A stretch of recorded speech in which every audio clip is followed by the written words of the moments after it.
अऊज़ु बिल्लाहि मिनश्शैतानिर्रजीम बिस्मिल्लाहिर्रहमानिर्रहीम ला युहिब्बुल्लाहुल जहरा मिनस्सूइ बिस्सूइ मिनल क़ौल इल्ला मन ज़ुलिम सदक़ल्लाहु मौलानल अज़ीम व सदक़ रसूलुहुन नबियुल करीम।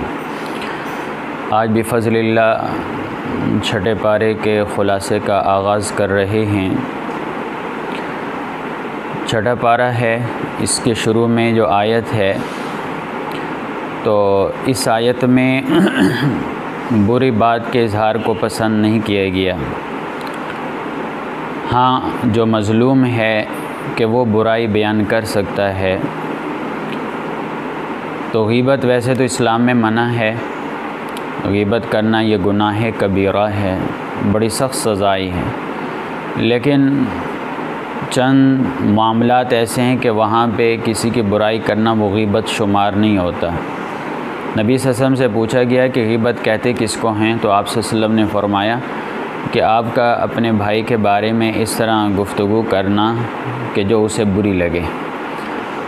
तो चंद चीज़ें हैं, चंद मामलात हैं जिनमें अगर बुराई की जाए तो वो गीबत नहीं होती। जैसे मज़लूम है, दादरसी के लिए किसी के सामने बुराई करता है, यानी ज़ालिम के बारे में बताता है, अब ज़ाहिर है उसमें बुराई है, तो ये भी गीबत नहीं।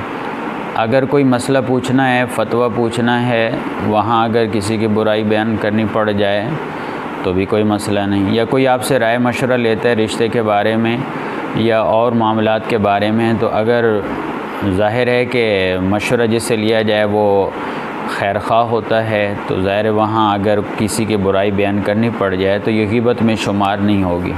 तो वैसे गीबत गुनाह कबीरा है। और फिर इस रुकू में अल्लाह तबारक व तआला के इल्म गैब की बात हुई कि अल्लाह ताला का इल्म बड़ा वसी है। तुम नेकी करो, बुराई करो, अल्लाह को पता है। अलल ऐलान करो, ज़ाहिरी तौर पे करो, छुप के करो, अल्लाह को उसका भी इल्म है। और फिर उसके बाद ये है कि कोई तुम्हारे साथ बुरा करे तो उसको माफ़ कर दो, छुपा के रखो, किसी के सामने बयान करो, वो भी अल्लाह के इल्म में है। और फिर उसके बाद इस रुकू में कहा गया कि नबी सल्लल्लाहु अलैहि वसल्लम और आपसे पहले जितने अम्बिया हैं सब की तस्दीक करनी होगी। उनके दरमियान कोई तफरीक नहीं करनी होगी कि किसी पैगम्बर को मानना, किसी को ना मानना, क्योंकि अगर अम्बिया के दरमियान तफरीक की तो ये अल्लाह की नाफरमानी है। ये उसी तरह नाफरमानी है जिस तरह कोई कहता है कि मैं सिर्फ़ अल्लाह की इताअत करूँगा, पैगम्बर को नहीं मानूँगा, तो ये भी अल्लाह की नाफरमानी है। अल्लाह और पैगम्बर के दरमियान तफरीक कर दी। तो लिहाजा अम्बिया के दरमियान तफरीक नहीं करनी, सब अम्बिया पे ईमान लाना है, सब को मानना है, क्योंकि अगर तफरीक करेंगे तो ये अल्लाह की इताअत से इनहराफ है। और ये भी बताया गया है कि उन्हीं लोगों का ईमान मोतबर है और वही अजर के मुस्तहिक हैं जो अल्लाह पे और अल्लाह के सारे पैगम्बरों पे ईमान लाते हैं, सब को मानते हैं। उसके बाद इस बारे का दूसरा रुकू है, और रुकू है अल्लाह ताला फरमाते हैं यसअलुका अहलुल किताब अन तुनज़्ज़िल अलैहिम किताबा। यहाँ पे इस रुकू में अल्लाह तबारक व तआला ने अहले किताब खुसूसन यहूदियों की बेजा बातों का ज़िक्र किया, फजूल बातों का ज़िक्र किया। अब वो अव्वल तो ये बताया कि उन्होंने वादे के ख़िलाफ़ वर्जी की, अल्लाह से जो अहद किया उससे सरकशी की है। और साथ साथ जो बातें हैं उनमें से एक ये है कि हज़रत मूसा अलैहिस्सलाम को कहने लगे कि हम अपनी आँखों से अल्लाह को देखना चाहते हैं, तो अल्लाह ताला ने उन पर मौत तारी कर दी। फिर सामरी ने जो बछड़ा बनाया था उसकी इबादत पे लग गए। और फिर इन यहूदियों ने हज़रत मरियम अलैहिस्सलाम पे इल्ज़ाम लगाया, यानी इस रुकू में ज़िक्र इन चीज़ों का, अल्लाह ताला ने उसका जवाब दिया। फिर उसके बाद फिर ईसाइयों के अक़ीदे की तरदीद है इस रुकू में, और बताया गया कि ईसा अलैहिस्सलाम के बारे में जो सूली के बारे में शोहरत है कि उनको सूली दी गई है, तो ऐसी कोई बात नहीं। अल्लाह फरमाते वमा क़तलूहु वमा सलबूहु वलाकिन शुब्बिह लहुम, के मामला उन पर मुश्तबे कर दिया गया था, उन्होंने ईसा अलैहिस्सलाम को न कत्ल किया न सूली पे लटकाया। और बल्कि आगे अल्लाह फरमाते हैं बल रफ़अहुल्लाहु इलैहि, अल्लाह ने अपने पास उनको बुला लिया, अल्लाह ने उनको उठा लिया है। और आखिर में यहूदियों की मज़ीद शरारतों का ज़िक्र किया, और उसमें से उनकी एक बहुत बुरी आदत जो कि सूदी कारोबार है उसका ज़िक्र किया। चूँकि दुनिया परस्ती में वो मुब्तला थे, अब सूद तो उनके लिए भी हराम था, लेकिन दुनिया की मोहब्बत में वो सूदी कारोबार किया करते थे। हराम हलाल की उन्हें कोई परवाह नहीं थी। गोया कि वो इतना हद दर्जा डूब गए थे दुनिया में कि इंसानियत निकल गई थी, उनके अंदर हैवानियत आ गई थी। तो इसी तरह मुसलमानों को भी इस रुकू में दुनिया परस्ती से रोका गया और हलाल और हराम के दरमियान लिहाज रखने का और अल्लाह के अहकामात का सख्ती से पाबंद रहने का हुक्म दिया गया है। उसके बाद इस पारे का रुकू नंबर 3 है। अल्लाह तबारक व तआला इरशाद फरमाता है, अल्लाह ताला इरशाद फरमाते हैं, इन्ना औहैना इलैका कमा औहैना इला नूह वन नबीयीन, कि हमने इस रुकू में बताया गया है कि जिस ज़माने भी जो पैगंबर आए सब का दीन इस्लाम था, सब ने असल दीन इस्लाम की दावत दी है। हाँ, शरीयतें बदलती रही हैं, अहकामात में तब्दीलियाँ आती रही, नमाज के मसाइल भी मुख्तलिफ़, रोज़े के मसाइल भी मुख्तलिफ़, पाकी नापाकी के मसाइल भी मुख्तलिफ़ थे, लेकिन दीन इस्लाम यानी अक़ाइद सब के एक थे। और फिर उसके बाद अहले किताब को दावत दी गई कि जब तौरात और इंजील की जो असल तालीमात हैं, तो कुरान भी उन्हीं असल तालीमात यानी असल अक़ाइद की दावत दे रहा है, तो लिहाजा तुम्हें मोहम्मद सल्लल्लाहु अलैहि वसल्लम और कुरान पे ईमान लाना चाहिए। और फिर ये भी बताया गया आखिर में कि हज़रत ईसा अलैहिस्सलाम अल्लाह के पैगंबर थे, उनके बारे में जो लोगों का अक़ीदा था तस्लीस का कि वो तीसरे खुदा हैं, तो ये मन घड़त अक़ीदा है, ये शिरकी अक़ीदा है। अल्लाह तो वहदहु ला शरीक है, अल्लाह शिरक से पाक है। उसके बाद इस रुकू का इस पारे का चौथा रुकू है। अल्लाह तबारक व तआला इरशाद फरमाता है, लन यस्तनकिफ़ल मसीहु अन यकूना अब्दन लिल्लाह। इस रुकू में ख़ास तौर पर ईसाइयों के अक़ीदे हैं उनकी तरदीद की गई है और बताया गया है कि ईसा अलैहिस्सलाम इंसान हैं, अल्लाह की मखलूक हैं, वो कोई रब नहीं, और फ़रिश्ते भी अल्लाह के मखलूक हैं। और फिर ये भी बताया गया है कि ईसा अलैहिस्सलाम अल्लाह का बंदा बनने में कोई आर महसूस नहीं करते थे।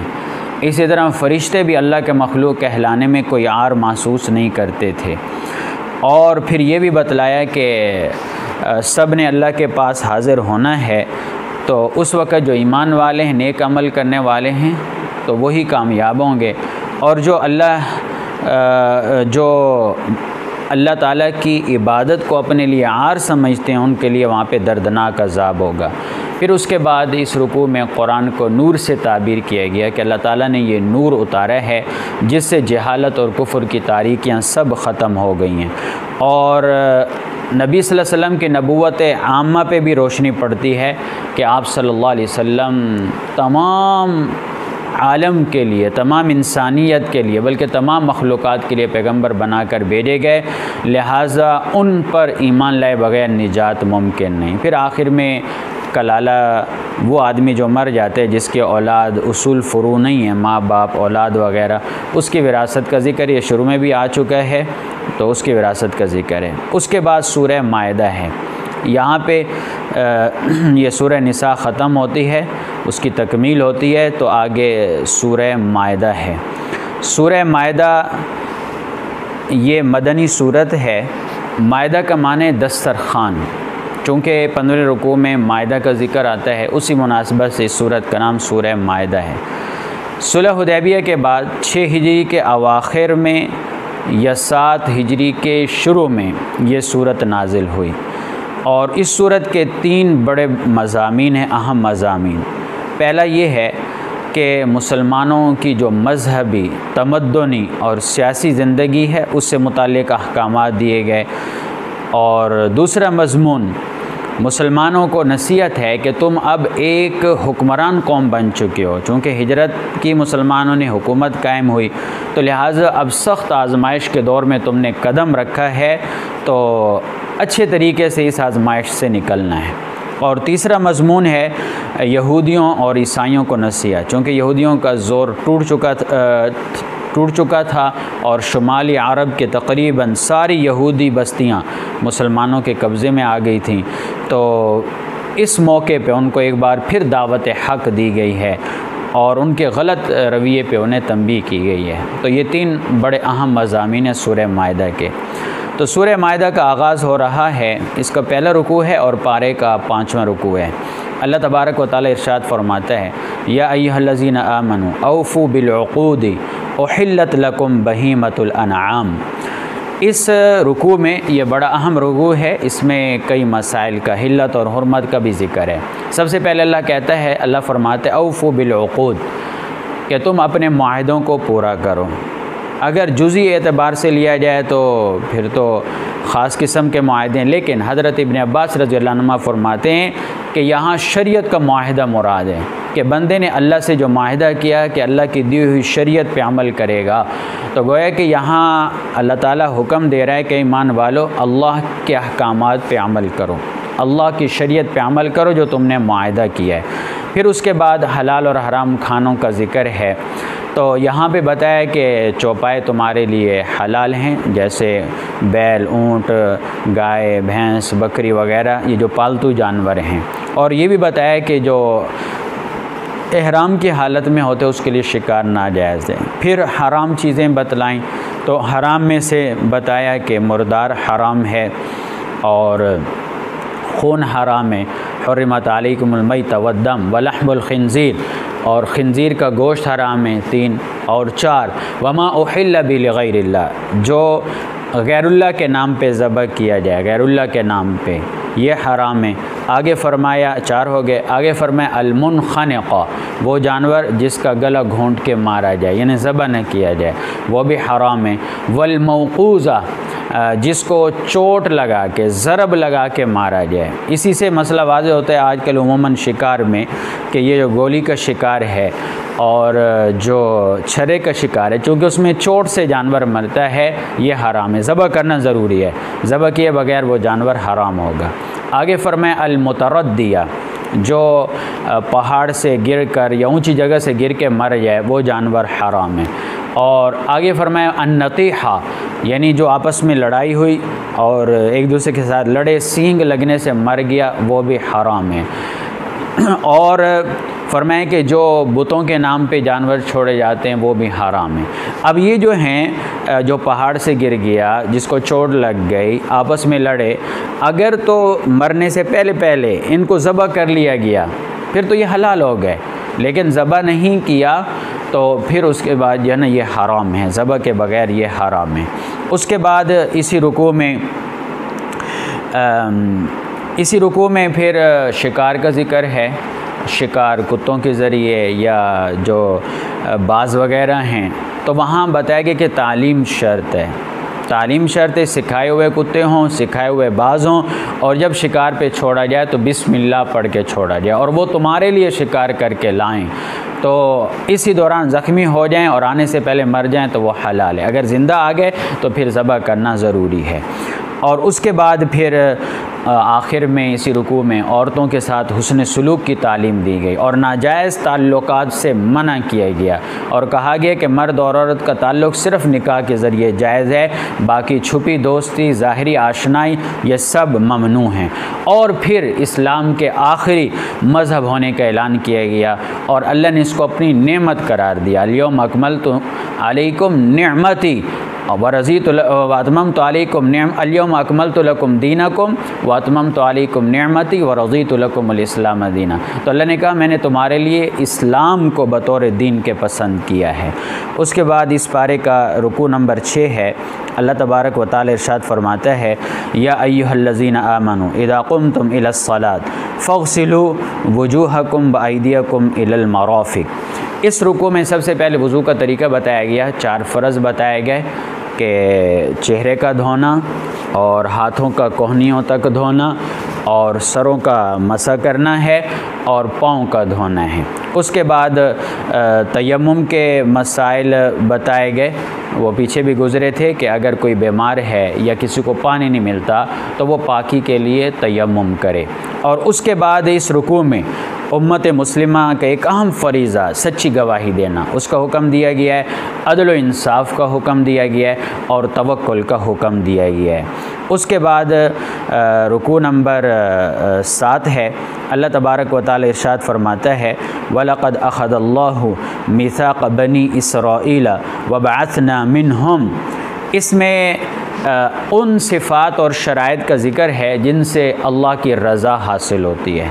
और वो शराइत या सिफ़ात कौन सी हैं? नंबर 1 नमाज़ पढ़ना, नंबर 2 ज़कात देना, तमाम अम्बिया पे ईमान ले आना और दीन की तबलीग करना और जिहाद करना और जिहाद के लिए माली मदद करना। तो ये जो है यानी वो सिफ़ातें जिनसे अल्लाह का क़ुर्ब हासिल होता है। फिर यहूदियों की दुनिया परस्ती का तज़किरा है कि उन्होंने चंद दिन की ज़िंदगी के एवज़ आखिरत को ख़त्म कर डाला, और साथ ही यहूदियों को इस्लाम की दावत भी है। और कहा गया है कि कल को ये ना कहना कि कोई हमारे पास डराने वाला नहीं आया था, कोई बशीर नहीं आया था खुशखबरी सुनाने वाला, तो पैगंबर मोहम्मद सल्लल्लाहु अलैहि वसल्लम आ गए और इत्माम हुज्जत हो गए। और ये भी बताया गया है कि इनमें बाज़ अहले इल्म जो हैं वो मुसलमान हो गए थे, जैसे अब्दुल्ला बिन सलाम रज़ी अल्लाह अन्हु और दूसरे हज़रात जो यहूदी थे तो वो नबी सल्लल्लाहु अलैहि वसल्लम पर ईमान लाए थे। उसके बाद रुकू नंबर 8 है। अल्लाह तबारक व तआला इरशाद फरमाता है, वइज़ क़ाल मूसा लिक़ौमिही या क़ौमि उज़्कुरू निअमतल्लाहि अलैकुम। इसमें उस वाक़े का तज़किरा है जब हज़रत मूसा अलैहिस्सलाम ने अपनी कौम को जिहाद की दावत दी, तो उन्होंने बड़े हीले बहाने बनाए यहूदियों ने, और उनकी ये आदत थी कि वो हक़ को इख्तियार नहीं करते थे, तरह तरह के बहाने बनाते थे, चोर दरवाज़े निकालते थे हुक्म से इनकार के लिए। तो यहाँ तक कि एक मौका पर उन्होंने तो हज़रत मूसा अलैहिस्सलाम को ये भी कह दिया कि फ़ज़हब अंत व रब्बुका फ़क़ातिला इन्ना हाहुना क़ाइदून, कि आप और आपका रब जाके लड़े, हम यहाँ पे बैठे हुए हैं। उसके बाद रुकू नंबर 9 है इस पारे का। अल्लाह तबारक व तआला इरशाद फरमाता है, वतलु अलैहिम नबअ बनी आदम बिलहक़ इज़ क़र्रबा क़ुरबानन फ़तक़ुब्बिल मिन अहदिहिमा वलम युतक़ब्बल मिनल आख़र। इसमें हज़रत आदम अलैहिस्सलाम के 2 बेटों के वाक़े का ज़िक्र है। एक का नाम था हाबिल, दूसरे का नाम था काबिल। वैसे तो तफसीली वाक़या है, लेकिन मुख्तसरन ये है कि एक मसले पे उनका इम्तिहान लिया गया कि वो क़ुरबानी दें। तो हाबिल ने क़ुरबानी दी, काबिल ने दी। तो अल्लाह ने हाबिल की क़ुरबानी कबूल की, काबिल की कबूल न की, क्योंकि वो हक़ पे नहीं था, हाबिल हक़ पे था। तो गुस्से में आके, हसद में आके काबिल हाबिल को कत्ल करने लगा। तो हाबिल ने कहा मैं कुछ नहीं कहूँगा, तो ताकि मेरा जुर्म भी तेरे ऊपर हो। तो काबिल ने हाबिल को कत्ल कर दिया। ये पहला कत्ल था इंसानी तारीख़ में।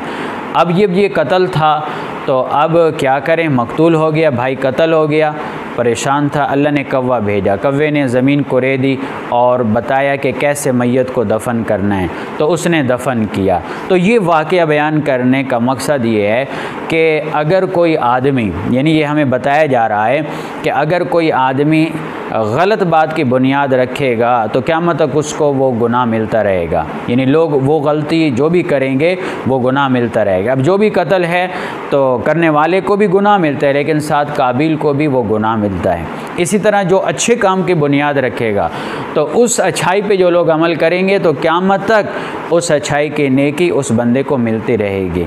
इसलिए तो नबी सल्लल्लाहु अलैहि वसल्लम की उम्मत जो भी नेक अमल करती है वो सारा सवाब क़यामत तक नबी सल्लल्लाहु अलैहि वसल्लम को पहुंचता रहेगा। और उसके बाद आखिर में अल्लाह और उसके रसूल से दुश्मनी और अहकाम से एराज़ करना, इसके हौलनाक सज़ा का तज़किरा है। उसके बाद रुकू नंबर 10 है इस पारे का। अल्लाह तबारक व तआला इरशाद फरमाता है, या अय्युहल्लज़ीना आमनुत्तक़ुल्लाह वब्तग़ू इलैहिल वसीला।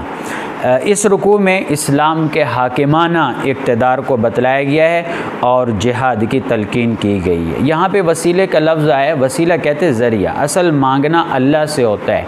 वसीला कहते हैं क़ुर्ब को तलाश करना, ज़रिए को तलाश करना। तो याद रखें असल मांगना तो अल्लाह से है, गैर से मांगना शिरक है। लेकिन अल्लाह से अगर मांगे और किसी को अगर ज़रिया बनाया जाए, जिसको आम तौर पे वसीला कहा जाता है, तो ये जायज़ है, जिसमें आमाल का वसीला भी है और अल्लाह के नेक बंदों का भी वसीला है। बुखारी शरीफ की रिवायत है, बुखारी शरीफ की, हज़रत उमर रज़ी अल्लाह अन्हु के ज़माने में कहत हुआ तो वही दफ़ा हज़रत अब्बास रज़ी अल्लाह अन्हु को लेकर आए और हज़रत अब्बास के वसीले से अल्लाह से दुआ की। और किन अल्फाज में दुआ की कि अल्लाह अपने महबूब सल्लल्लाहु अलैहि वसल्लम की ज़िंदगी में हम महबूब सल्लल्लाहु अलैहि वसल्लम के ज़रिए दुआ करते थे, आप बारिश दे देते थे। आज हम अपने महबूब सल्लल्लाहु अलैहि वसल्लम के चचा को वसीला बना रहे हैं, बारिश दें। तो बुखारी शरीफ की रिवायत है, तो ये जायज़ है। इतने सख्त फतवे शिरक नहीं लगाने चाहिए। शिरक अलग चीज़ है। अल्लाह चूँकि मांगा तो फिर भी अल्लाह से जा रहा है, यकीन फिर भी अल्लाह पे करना अल्लाह ने, ये सिर्फ़ अल्लाह का क़ुर्ब और ताल्लुक़ एक ज़रिया उसको तलाश किया जा रहा है। उसके बाद फिर इस रुकू में चोरी की सज़ा का बयान है। अल्लाह फरमाते वस्सारिक़ वस्सारिक़तु फ़क़्तु अयदियहुमा, चोर की सज़ा हाथ काटना है।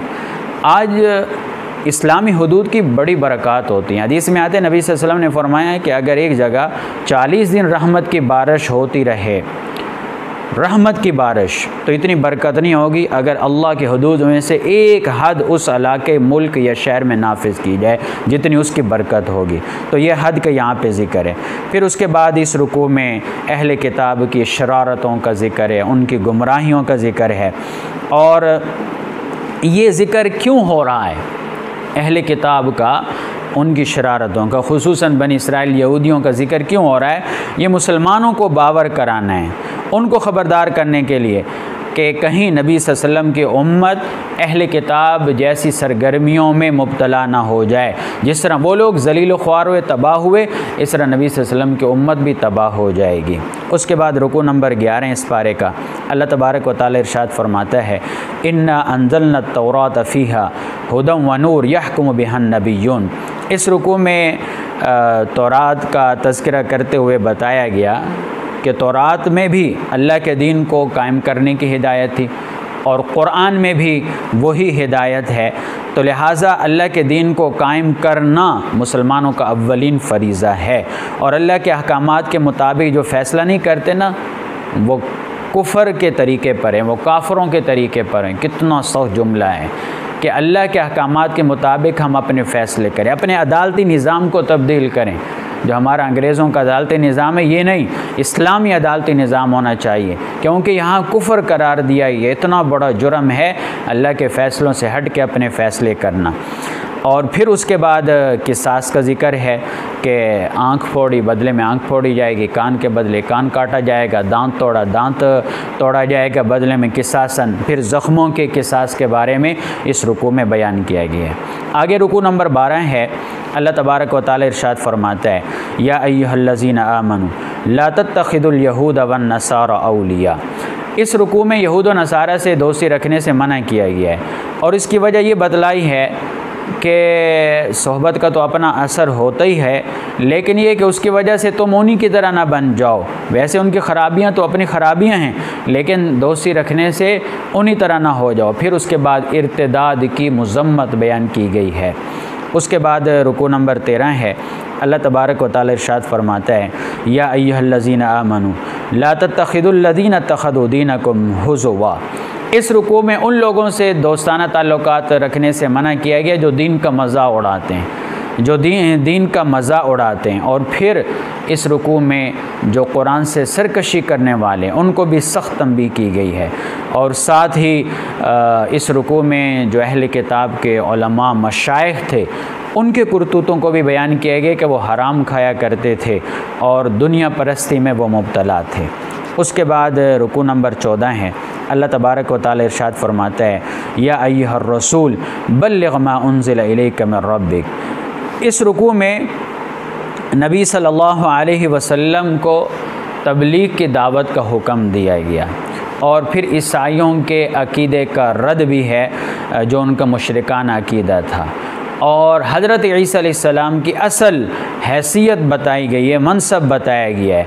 और फिर यहाँ ये भी बताया गया है कि कोई अगर कहे मैं मुसलमान हूँ या कोई कहे मैं यहूदी हूँ, कोई कहे मैं ईसाई हूँ, लेकिन वो उस वक़्त तक कामयाब नहीं होगा जब तक कि वो अल्लाह और आखिरत के दिन पर ईमान न रखता हो।